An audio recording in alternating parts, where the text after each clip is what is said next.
在日据时代，香茅油是苗栗县的重要产业。不过，随着时代的进步，香茅油的盛况已经不见了。将一捆一捆的香茅草丢进锅炉里，偶机上抓准时机，立刻跳进去，双脚还不断地踩着。偶机上说，这是为了加紧速度，让香茅油快快流出。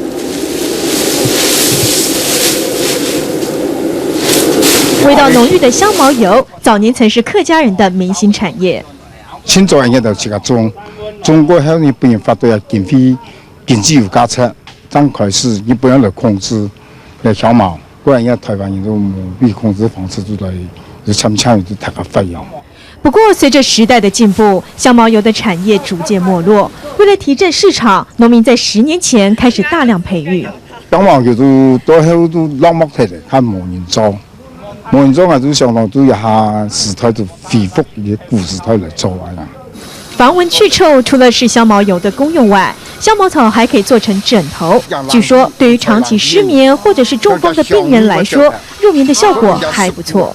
民视新闻何乃强、陈小青苗栗报道。杭菊是苗栗县铜锣乡客家庄的特产，雪白的花海常常吸引游客驻足观赏。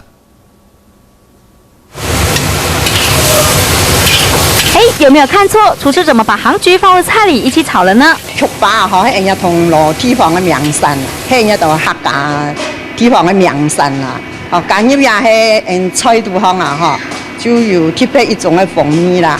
啊，就將安尼做起來，味道又好，看起來又香。 原来杭菊除了可以观赏泡茶，还可以拿来做菜。瞧，这道客家小炒炒出来的菜还散发阵阵花香。不但如此，让人垂涎3尺的梅花扣肉，插上几朵杭菊，看起来更是赏心悦目。厨师说，用杭菊做菜不但可以让菜更加美味，食用杭菊还有清凉解毒的功效。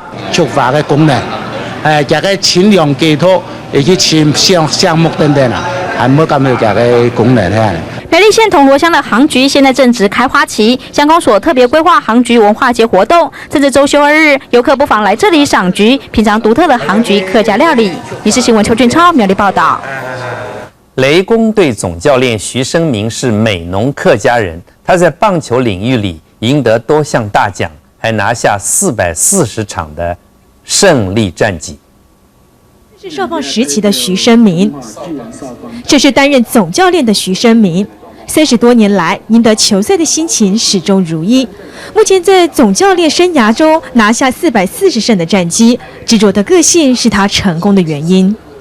本来行业就是讲忠厚老实啊，讲有乜嘅话都讲乜嘅话。因为经过咁多年来啊，个性上也係安尼，经验上各到位以后呢，可能慢慢就有修正了啦。目前担任雷公队总教练的徐生明，17年前远赴韩国深造，将所学运用在球队上。他说，比赛要顺利，技术很重要。台湾的体育啊，大家讲科学哈，但是怎么叫科学？如果真是理论同实际要配合嘛。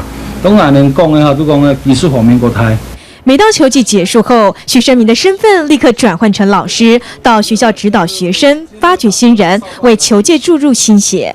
民视新闻何乃强、陈小青台北报道。